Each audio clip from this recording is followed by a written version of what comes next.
Hey everybody, welcome back to another episode of Rambling Through Everyday Life with Fran and Angela. My name is Fran and I am one of the co-hosts for this podcast. You guys, we're talking about it all. We live in the South. It's been a wild week of weather. And yes, it has affected us personally. So we're going to talk a little bit about that. We're going to get an update on Baby Brownie. Y'all love and know Baby Brownie. We are going to hear from the Queen Mother, Angela herself, to tell us about Baby Brownie and his wild adventures recently. And of course, we're going to talk about all things spiritual too. We love you guys so much. Thanks always for listening. Enjoy the show. Well, everyone, here we are.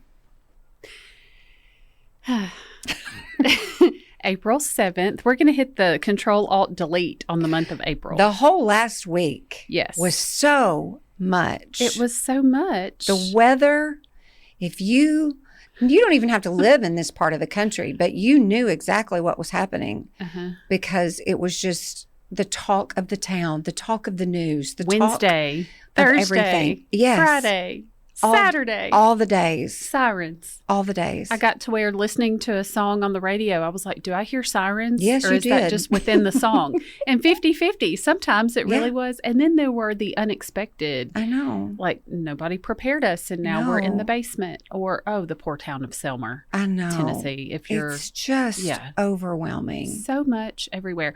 I learned to start following, if you don't already, on YouTube, Ryan Hall, y'all. Ryan Hall, y'all.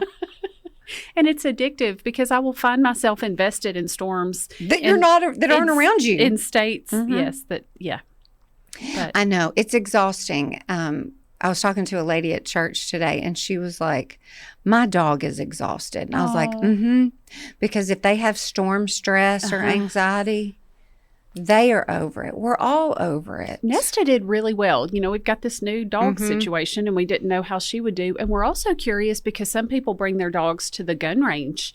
And we're curious how she'll do with that because we spend so much time there in the spring and the summer. She's how old? She's 13 months. Yeah, so she's still young. She's still teachable. My friend Kara, I think this is so funny. They trained their dog to howl when the sirens went off, thinking that it would be funny. I was thinking, is that like a safety thing? Like if you don't hear the sirens, your dog will howl and be like a backup alarm clock for you. Oh no, they just thought it would be funny. No, it's not funny anymore. So not after these last 4 days. She has sent me multiple videos going, what was I thinking? Yeah. The dog literally howls the whole time. For 4 days straight, that dog has howled. Are going off. It's like funny, not funny. But I have a little bit of a story that's storm related for you. Is there anything else we need to say about the storms? I just want to say we followed, just because of where my parents live in Northeast Arkansas, we watched Memphis Weather, Channel 5 Memphis Weather, because they do such a great job talking about that part. And then they also talk about West Tennessee. So I was getting both weather. In the middle. Yeah. I was getting both weather forecasts. And I felt like our poor weather people just they've got to be exhausted all the time. And I kept thinking yesterday or whatever day when the sirens went off, the most recent, I thought, you know what, after that many days, that much disrupted sleep, I wouldn't be able to put two thoughts together. And they're talking continually.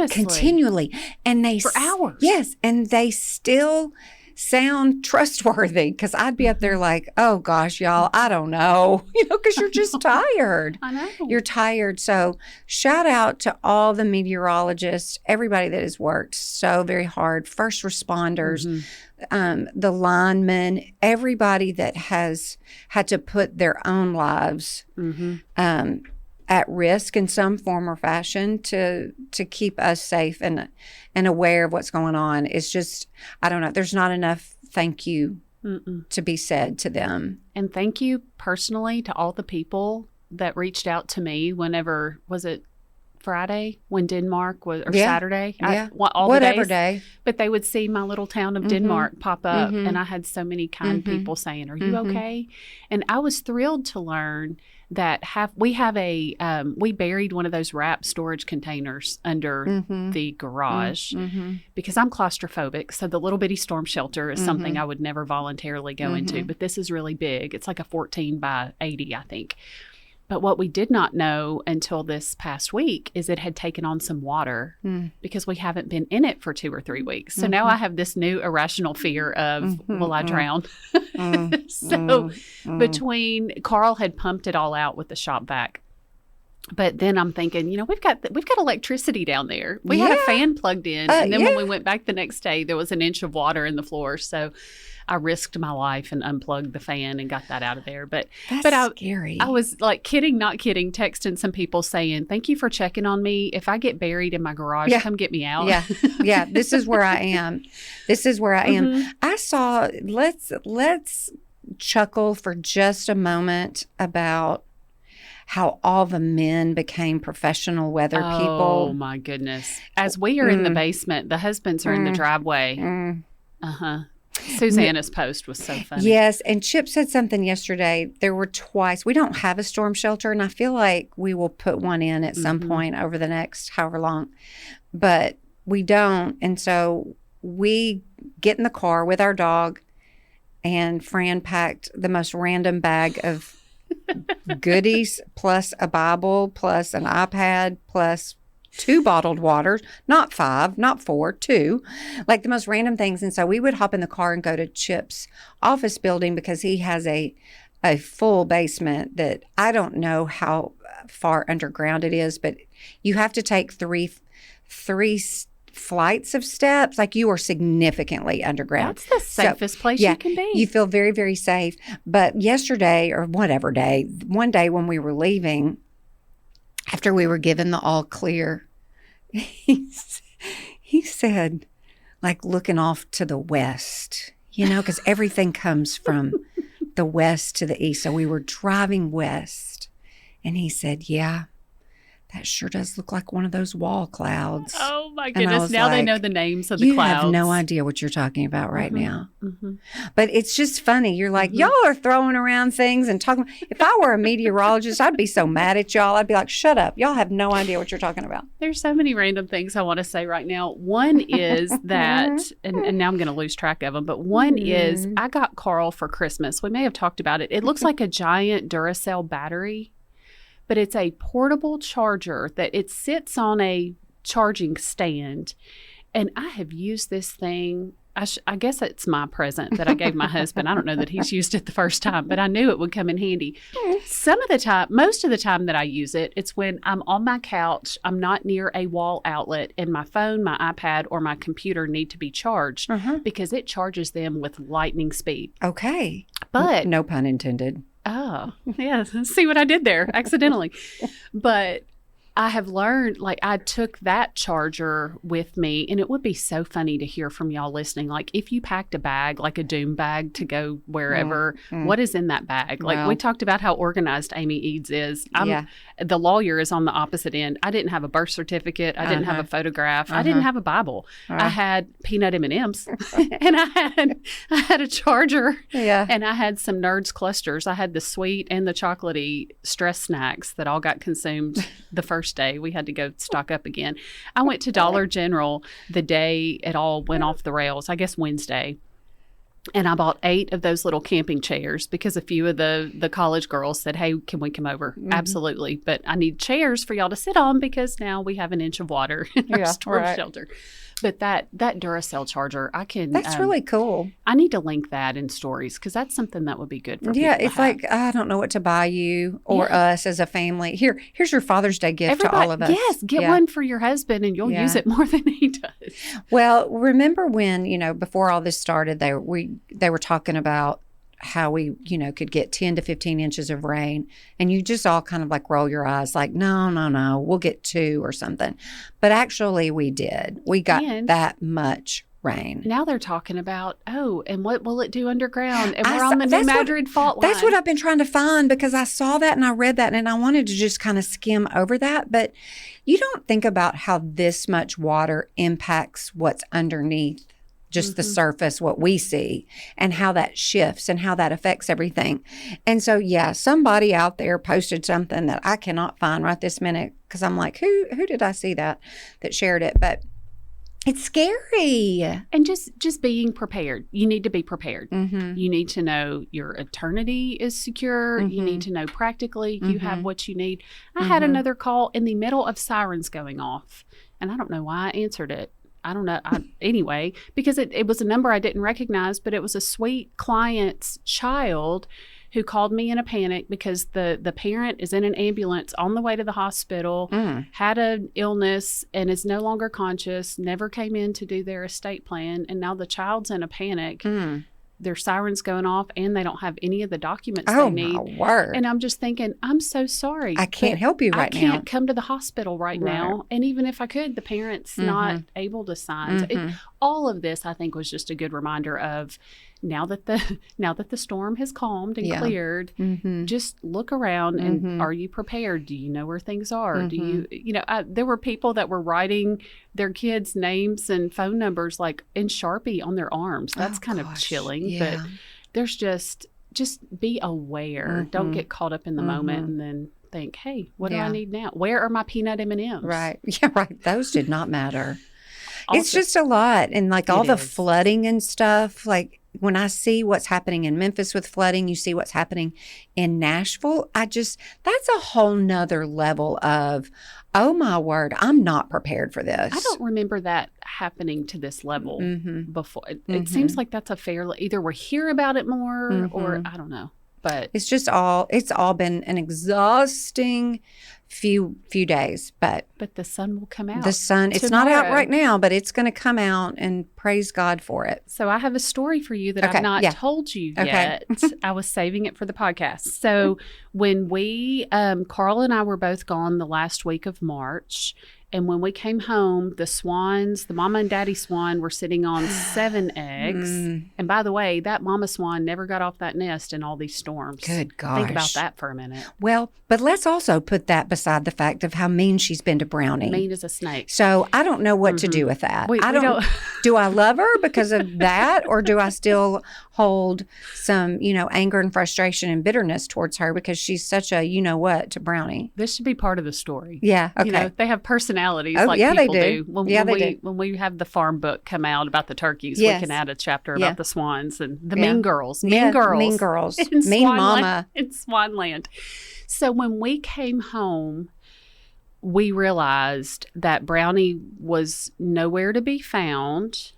However, Brownie is the one that Carl, I think it's called pinion, their wings, where you like clip them where they can't fly away. And he did not clip Brownie's wings for whatever. He has all this, like he'll have to tell more detail. Reason, though. There's reason, but Brownie, all that to say Brownie can fly. So Brownie has left before for a few days at a time and come back. But when we came back and Brownie was not there, I panicked. I got home before Carl did. I'm walking around the pond. I'm walking around the farm. I'm looking for feathers. I'm looking for Brownie. I'm just like, are you alive? Are you Brownie. Dead? Where are you, Brownie? Baby Brownie, please come home. That's the name of a children's book. Where are you, baby Where are Brownie? You, little Brownie? Kind of like, remember that? Are you my mother? Are you my mother? Where are you, baby Brownie? So a whole week goes by and we don't see Brownie anywhere. This is not good. I've purposely not shared that information with you because it makes it feel more real. Like, I mean, it was kind of like when you tell your kids we sent the dog to live at the farm, but so we were like, Carl and I decided we were just going to always tell ourselves and believe Brownie flew away to find a new home somewhere where the parents wouldn't take on Brownie. That's exactly right. Yes. So yesterday. And I wouldn't have blamed Brownie for that. Right. If that were true, I'd be like, yes, Brownie, you deserve that. Brownie has daddy issues and mommy issues, and go start your life somewhere fresh. So can't you just see Brownie with the little stick with the bandana tied around it, leaving? Yes. I'm running away from home. Yes. Or flying away. So yesterday was Saturday. This is Sunday. So Saturday afternoon, after the sirens have stopped, there's a knock on the door. And we go to the door. It's not Brownie. Anybody looking for a swan? So this lady says, I'm so sorry to bother you, but I think one of your swans got swept up in the storm and appears to be injured and is at the Denmark post office. Literally, for a half a second, I thought you were going to say at the Denmark vet. Okay, but wait, the post office? Which, let's just add some layers of fun to this story. My granddaddy was the mayor of Denmark. He ran the general store that was in a building adjacent to the Denmark post office. So nothing says grandmama and granddaddy to my heart like the post office or Denmark proper, right? Where their home, post office and store, and the Denmark church all right there together. And it's all adjacent to our farm, but it's a pretty good ways. Yeah. It's, a mile or two down the road. So Carl was... bless him. Yeah, so Cole and I are home. Carl is back on the farm looking for mushrooms. That's a whole other story. Gosh. It's still pouring down rain at this point, too. No, there's a break in the rain. Okay. He's not out in the soaking rain. Okay. But maybe it was Friday. Anyway, who cares? So Cole says, I'll go get him. And I said, hold on, let's get Dad involved, because I didn't know what kind of situation we were going to have. So Carl goes down there and he's able to catch Brownie. And I said, how badly was he injured? What happened? And he said, he can fly. He said, I don't know if he got caught in the storm. I don't know if he flew into a tree when he's been flying around the past few weeks. He can fly, but not really high off the ground. There's just a whole lot of variables here. And also, he said he might just be dehydrated, but he said he was very wobbly and dizzy. Carl was able to pick him up because usually they put up a little bit of a fight. Yeah. And Carl even told Cole, he can fly. You cannot catch this one. And then when you do catch them, their wings are really strong. So Carl was able to catch Get in Brownie. the truck, Brownie. Come on. We're going home. You're in big trouble. Yes, I've had it with you. I'm clipping those wings immediately. And he did. Yes. And he did. So until they'll grow, the feathers will grow back eventually and he'll be able to fly again. And Carl clipped the wings. He did. And so where does one learn how to do that? YouTube. I don't know. So remember I told you we have the pen that's part in the water and part out of the water. So he puts Brownie into that pen and he said immediately Brownie is guzzling water. Just drinking. So he said, I hope and pray all it is dehydration and he'll be better. Well, sure enough, it was Friday, because yesterday morning he said, I think he's doing okay. I think he was just dehydrated. So as of now. I can understand that, says Fran, who doesn't drink a ton of water at times. It can affect you, Brownie. Fran and Brownie. We need to get him a Walla. Yeah, he needs a Walla bottle. A Walla bottle. So Brownie is home, and honestly, in my heart, I did not know if I would ever see Brownie again, but Brownie is back. What is refresh my memory. What do they eat? We feed them corn. We buy sacks of corn. Okay. And Carl took corn down there to him. Oh, God, he's so happy. And they eat, there's some kind of little crickets or bugs, because whenever we get a lot of water, they go down to the drainage ditch near the road, and there's clover and little clover flowers, and there's something that they really like after a rain. Yeah. Oh, well, listen, they're some set. kind of bug. They're set right now. They are. Where's Mom and Dad? Mom is on the nest. She will not get off that nest now until May. Wonder what she's thinking. Who cares? We're mad at her. I am mad at her. We don't care about her feelings right now. And then the dad just likes to be mean. Yeah. They still continually, their whole entire life, they would spend trying to reach through that little pin and hurt him. That's their focus. I need some kind of specialist to tell me what's going on and why are they being this way. Well, Carl tells me all the time, you hear about bird brains. He's like, there's a reason. They're not super intelligent, but they do dumb things. Who's to say they're not going to do this with the next one or two or three, however end up living? We had pulled Brownie from them because that storm came in when the other eggs hadn't hatched, but Brownie was the first one to be born, and he was on a floating dock, and Carl was afraid that he may blow into the water in the storm, and the mom was preoccupied with the eggs, so we pulled Brownie and kept him a few days, and they just never accepted him. They never bonded. So these 7, they're just going to have to be on their own. Yeah. Normally 2 or 3 or 4 out of the 7 make it. So I'm not getting attached to them. No, we're not. These won't get names until we know that. Yeah. Oh, Brownie. I know. I'm so glad you're okay, buddy. I know. He's okay. For now. Speaking of storm, and I'm so glad it's okay. Can we talk about union for a minute? Oh, yeah. Yeah. Just quickly about, because I know people are asking, and Mercy. Dr. Dubb's leadership, as always, so good. And his words were so calming and encouraging, and nobody was hurt. But what a mess. Yeah, what a mess. One of our buildings, it's called, we affectionately call it the PAC, stands for Pinnock Academic Complex. It's the original building on campus. So when the university moved from its south downtown location to out north, this was the one and only building. So for people like our age that say, oh, I went to Union, everything took place in the PAC. Can we pause just quickly to say, because I've never said this before, the old Union campus downtown is where I go to probate court. Yes. Have we talked about that? Well, you and I have talked about it. Yes. Because it's so fun to be like, this is the old cafeteria. And this and the fact whoever that thought I'd be on all the Union campus? I don't know what any of them are called. It's probate court. I had to ask you. I was like, what's the PAC? What happened? Yeah. The PAC. So this is the original building. And so, of course, since then, there's lots of other buildings on campus. But I get a text whatever night that was, Thursday night, and from a coworker, and it wasn't in our group text, which we do have a group text, but it was just from a particular coworker, and she was like, something has happened with the PAC. Do we need to, I don't know. It was just very serious. And I was like, oh my gosh, what are you talking about? What's happened? And so then she starts sending me these pictures and stuff. And I was like, it was late. It was like 9:30 maybe.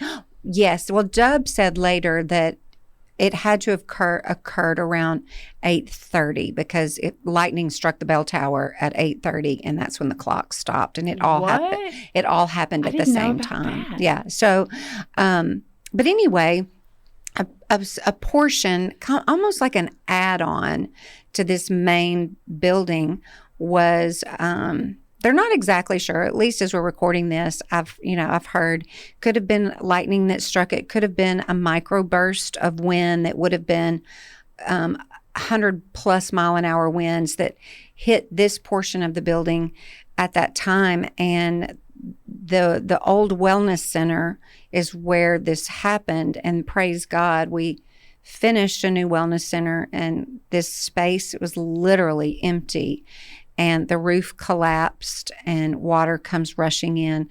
Water line is broken, gas line is broken, water is just pouring into the main section of this building, and right next to it is and all around it is what I call the art studios. And so many students that I know and love, they spend so many hours in this space, whether they're sculpting, whether it's paint, ceramics, so much is happening. And this time of year, so much is happening because they're getting ready for our Mother's Day pottery sale that will not be able to happen. I'm assuming it will not be able to happen. Like all of these art pieces for senior shows, these things that they do to build their portfolio as they graduate for work. And like all of this stuff is happening, and it's just ruined. And it's not like you can save that to a Google Drive. No, You're creating art. Tangible work that they have heart. Just spent hours on. And so that was right next to, they share a wall right next to the old wellness center. And so anyway, one of the girls that there were a few that I immediately texted because they're always in this space. And I'm like, oh my gosh, are you okay? One of the girls was in the space when it happened, and she thought a tornado was happening. But anyway, good gosh, that night even, and the next day, there were several businesses, companies on site to assess the damage and begin to figure out what in the world do you do next. And when I tell you there's classroom space, there's people's offices, this was such a massive undertaking of not only what do we do, but where do we relocate people, and how do you pack up space that has been occupied for years and years and years and years and years and years, and just move it? Like, where are you moving it to? And what are we moving? What are we responsible for moving?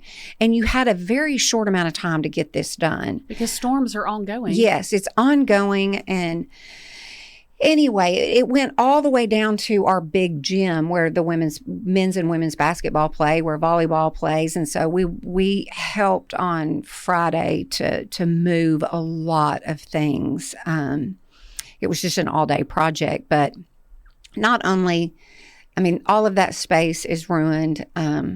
The small gym and the big gym, all of that, the flooring is going to have to be replaced. It's just very overwhelming. It's extremely overwhelming. It's just overwhelming. I don't know how else to say it, but praise God that nobody was hurt. Now, yes, there are students that are very much affected by this. There's faculty and staff that are very much affected by this, but that part of the building will be torn down and rebuilt, and who knows how long that will take. It will not be an easy process, but yeah, these storms have just been something else. But it's been something, and there are a few people who have reached out because we talk about union and record here, and we can share that link too for people that want to help. Yeah, because we've had people ask that. What about tell just quickly about the praise service and prayer time the next day? That was so Wednesday, sweet. Friday. This would have been Friday. Friday we have chapel at 10:00 on Friday, and so we went ahead and had a praise and worship service in our cafeteria, and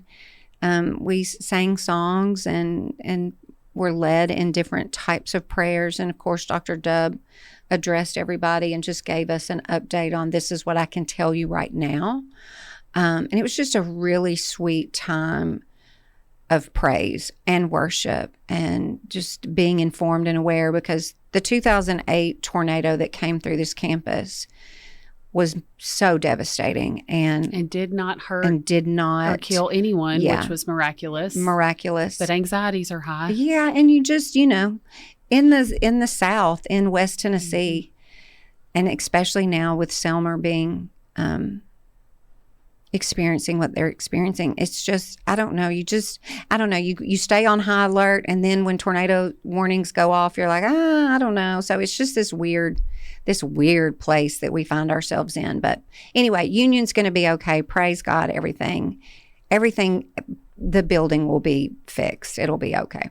And just once again, grateful for good leadership, because you need to be informed. You need to be encouraged. You need to focus on the fact that there was a praise and prayer service the next morning. I mean, why wouldn't there be here? It didn't surprise me, but it was sweet. Executive Council met immediately that morning and came up with their game plan, and you could see that being distributed and how things were being led, because you don't have a plan for that. There is no plan. You can make as many plans as you want to make, but you have to sit down and come up with your strategy pretty quickly. And we saw that happening, and we saw it being executed really, really quickly. It was wild, but anyway, it's all going to be okay. Good riddance, storms. We're done with all that. Mm-hmm. We are done with all that. Mm-hmm. Okay.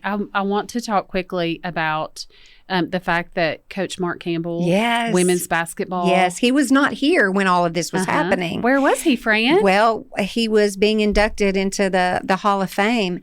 And so he FaceTimed one of his players and was like, I need you to go into my office and because that area had to be emptied. Oh, wow. And I know him not being here was absolutely terrifying.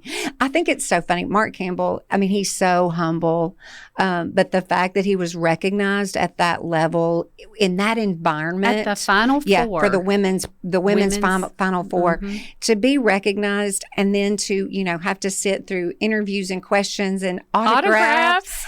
I'm sure he was. We should ask him for his autograph. What the heck is happening here? Because I know his mind and his heart was on Union. Mm-hmm. Plus, that's also not his style. I'm doing the I told you I was going to stop doing that. Mm-hmm. Mm-hmm. When we listen back to the podcast, we hear things that make us absolutely cringe. There are things that, what do I say?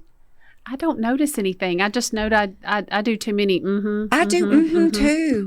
It's just so, just record yourself, people. Just record yourself. And then go back and listen to it and think, oh my gosh. What am I putting out there? What am I putting out there? What are people having to listen to? I did see one more thing quickly, because Mark Campbell's so awesome. I want to say this, but he was the fastest coach in college basketball to reach 600 and 700 wins. And you think about that. College basketball. In all of NCAA. Yes. Not just Division II. Yes. Yeah. I mean, you got Pat Summitt in there. Yeah. I know. He's pretty remarkable. That's pretty cool. Here's a fun thing that some of y'all, well, I don't know that you know this, really quick. I co-host a union podcast with Ted Cluck, and we recorded on Friday with one of his players, Jazzy, who came to know the Lord just at the very end of the season. And so that was a really fun conversation, and it's just... We need to link to that. Yeah, we will. That will come out this week as well. It should. So, yeah, I'll link to that because it's just if you love athletics and, understand Union is a Christian university, but there are plenty of people here that do not know the Lord. They're here for this, that, and the other. And Jazzy was here to play basketball. And the Lord used Mark Campbell, used the team, used Brooke Hampel in significant ways. And so she gave her life to the Lord right at the tail end of their season. So that was what super it's all fun. about. Yeah. Okay, speaking of faith and speaking of sports, we have to talk about this game last night, the Houston Duke games. Did you watch it? Well, here I almost had a heart attack. Yeah, both of those games yesterday. Yes. I'm like, what? Which that's what you want. That's, March Madness. That is what you want to happen. But dang alive, both of those games coming down to the tail end. And the guy, that Cooper Flagg that plays for Duke, he's just the cutest thing. He's and so cute. He just looks 15. He's going to go Baby the number face. 1 pick in the NBA draft.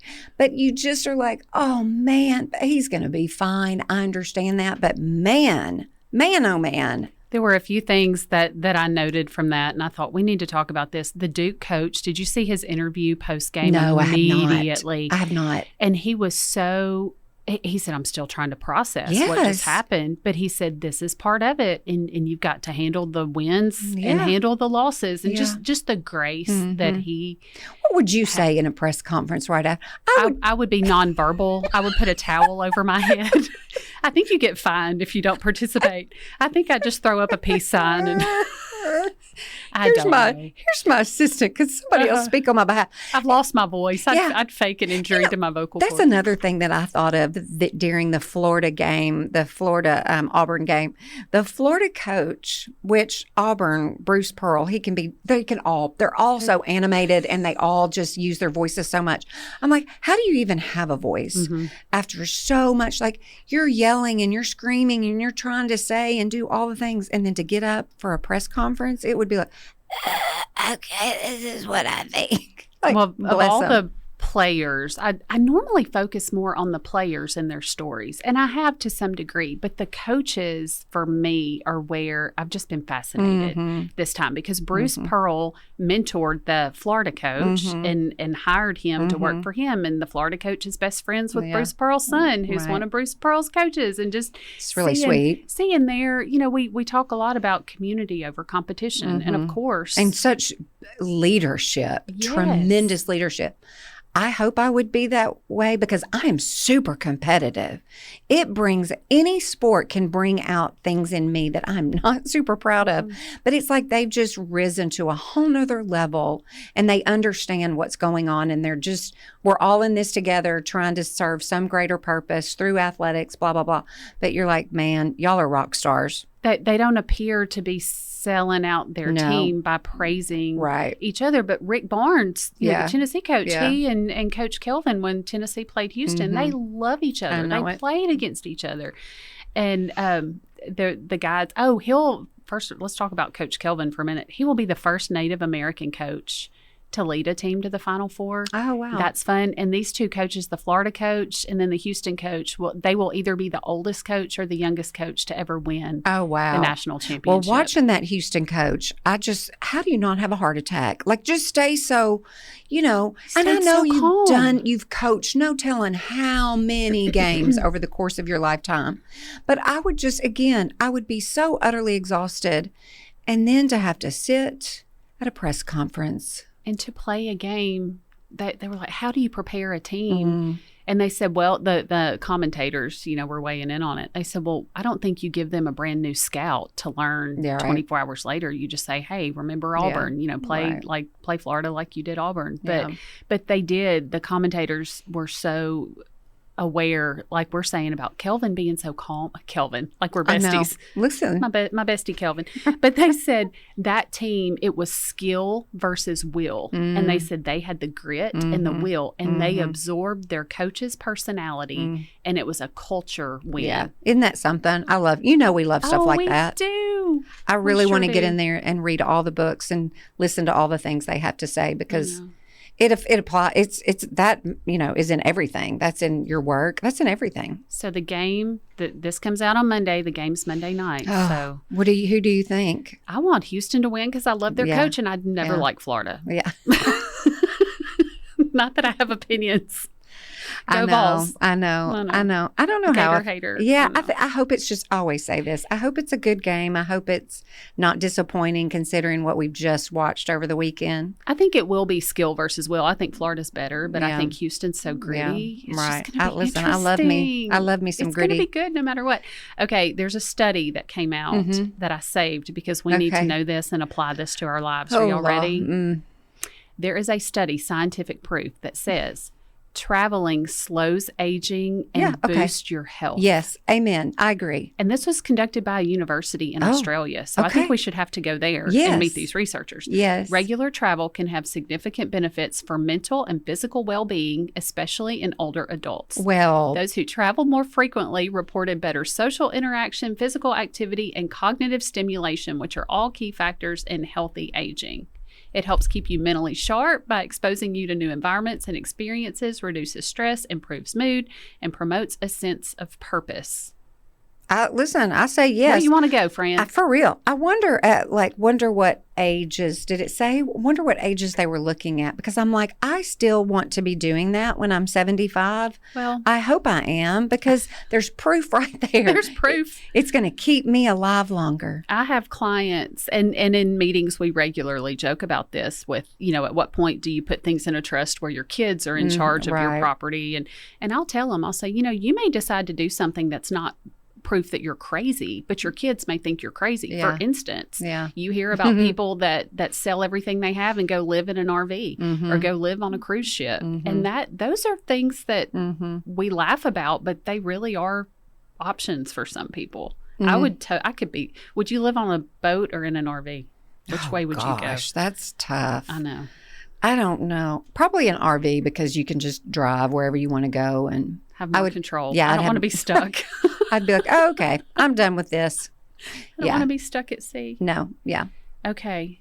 How much time do we have left? I don't know, a couple minutes. Can we go spiritual? Yeah, let's end with a spiritual segment, everyone. Okay. I told you as we were walking in about my memory verse. I want to pull it up. But also, do you have anything that's helping you right now, or that you're learning, or anything you want to share? I'm pulling this up real quick. I think that if you are contemplating, if you feel like the Lord is pressing upon you to do something difficult, that you need to, you really don't need to be afraid to sit in that difficulty, that you need to lean into the tension of that difficulty and begin to ask the Lord for the courage to be obedient. I had someone tell me this week, the word obedient, if you were to spell it out, if you can visualize the word obedient, in the middle of the word obedient is the word die. And you must die to yourself in order to be obedient. And that has really, really stuck with me. And so there are some specific hard things that I want to move into this next season and do. And I thought, I've got to die to myself. I've got to get comfortable being uncomfortable.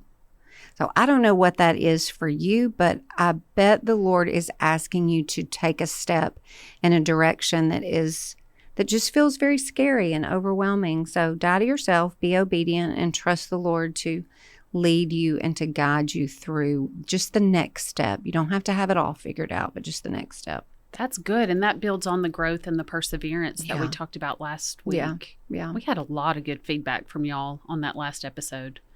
That was a good one. Failure. Yeah. Persistence. It's okay. Christine Kane, I had written this down. All we have to do to drift is nothing. We will never drift to the Lord. We Right. have to be intentional. And that reminds me of what you just shared. Dwell differently. I had shared about that before. I get this monthly, and I can share the link if anybody's interested. But last month for March, it was the verse about abiding from John. It was so good. And every month they give you little coloring sheets and podcasts and Bible studies and a little tattoo with, it looks like gibberish. It's the first letter from each word of the verse. But this week is, I thought this would be a good verse to end on. It's so good too for the Lenten season. We are 2 weeks away from Easter. I know it. That's crazy. Your kids are not too old doing Easter basket, everybody. That's right. I had a 26-year-old in my office say, can you believe my mother will not give me an Easter basket this year? And I said, well, you should have the Easter bunny give her an Easter basket. See how that goes. Okay, so the verse for this month, for April, with Dwell Differently, is 1 John 3:16. This is how we know what love is. Jesus Christ laid down his life for us, and we ought to lay down our lives for our brothers and sisters. And that goes perfectly with dying to ourselves that you just shared. Yeah. So I get this little, and I've got it as my lock screen. I can share that in stories just because it may inspire or encourage you too. But our Fran has always been so disciplined about memorization with scripture, and I've not, but I'm getting there. Listen. And this is easy because it's one verse a month and you really do a deep dive. Yeah.